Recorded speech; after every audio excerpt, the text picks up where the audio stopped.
This is Molly Clemans, and my speech is titled The Real Problem in Public Education.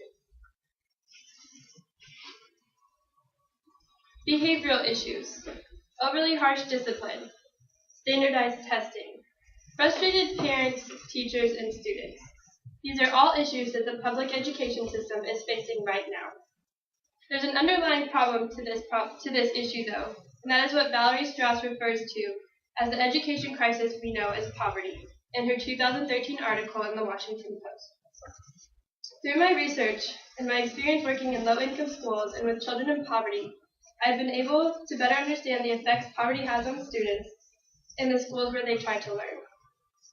Poverty has a negative influence on children, so implementing a program that allows these children to feel empowered rather than beaten down by their socioeconomic situation could be the solution to the struggles brought on by public education. Now I will dig a little deeper into the issue of poverty and its effects in education through my research and personal experience. Then I will focus on programs like Design for Change and how they can assist in overcoming these issues. So first we'll take a look at some of the things I have discovered through my research. Going back to the 2013 article written in the Washington Post, Valerie Strauss states that poverty has been the biggest obstacle in educational achievement.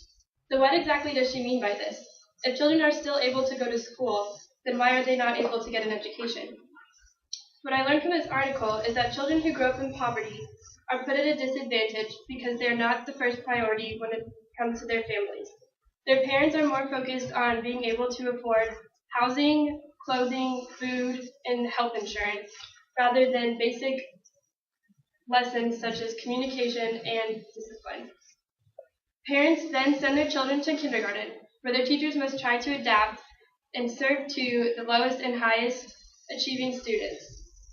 So the ones that are put at a disadvantage are set back and basically set up for remedial education. In fact, based on a 2012 report on project-based learning published in the University of Indianapolis, $3.7 billion is spent annually on remedial education in the United States per year. As if poverty were not taking enough of a toll on students, standardized testing has also increased because of the shift of the focus in curriculum. Increasing the intensity of testing takes away the availability of arts and physical education, which have proven to increase students' focus. So in the book Justice, What's the Right Thing to Do, published in 2009, Michael Sandel explains liberalism based on the ideology of Immanuel Kant. Kant states that it is unethical to use people as a means to an end. Yet, in the public education system right now, teachers and students are both used and taken advantage of in this way. Based on a CNN podcast script by Steve Kassenbaum from May 2012, New York would not have received a $700 billion grant for educational funding if standardized testing did not play a part in teacher evaluation. This means that certain schools are receiving more money because their test scores are higher. Teachers are being expected to teach to the test instead of for the sake of education. This means that they're focusing more on test scores than giving their students what they need to learn. They are no longer able to teach strictly to the children, and this especially affects those coming from struggling backgrounds. Strauss also states that children growing up in poverty require more support in the classroom than upper-class students do. This means they need more individual attention and more understanding and emotional responses to the behavior problems. This is something I've been able to experience firsthand while working with the students in Design for Change. What we have noticed is that students react better when we are working with them one-on-one or in small groups. They tend to pay better attention and they tend to participate verbally more often. We as their leaders are not the only ones who have noticed this, though. When in class one day, a woman came in and observed our classroom for 20 minutes. She called me over before she left and let me know that she had never seen this many students smiling in one room before. She said that the teachers are overly disciplining the children and disallowing any sort of conversation because they fear it might get out of hand. This is not to say that the way we conduct Design for Change is more effective or better than teaching in a classroom. I think it simply demonstrates that when students are removed from a classroom and the pressures of teachers and testing, they are able to express their creativity. And this also proves as an outlet for their energy and they're able to put the energy towards something positive, like bettering their community. And we have been able to see an overall change in attitude for the better.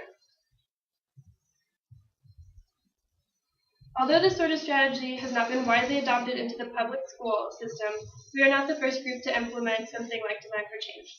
The Center of Excellence in Leadership and Learning did research on the effects of project-based learning in June 2009. They discovered that not only did it increase the levels of student engagement, but it specifically affected lower socioeconomic students, which tend to be the children we work with. Reasons like this are why we chose to implement Design for Change in District 9 DISD schools. The program uses 4 steps: feel, imagine, do, and share, to get students thinking about real-world problems and allow them to fix the issue themselves. Based on the research that Design for Change and the Good Work project conducted from 2009 to 2012, students who completed the program felt more proud and more motivated than they did at the beginning. This means that they're set up better for success later on in life. So by implementing of the program in schools with students from low socioeconomic backgrounds, we are targeting one of the main reasons that the education system is struggling in the first place. By teaching kids they have the power to make a change, they are better prepared to break the vicious cycle that we know as poverty. In conclusion, since poverty has such negative influences on children, implementing a program that allows these students to feel empowered instead of beaten down by their socioeconomic situation could make a difference in public education. I was able to introduce this by identifying the issues poverty brings to public education and how programs like Design for Change can help alleviate these problems. This is something we have experienced firsthand and something that I can personally vouch for. I now encourage you all to take this information and run with it. Knowledge is power. It can make a difference in a children's life. Thank you.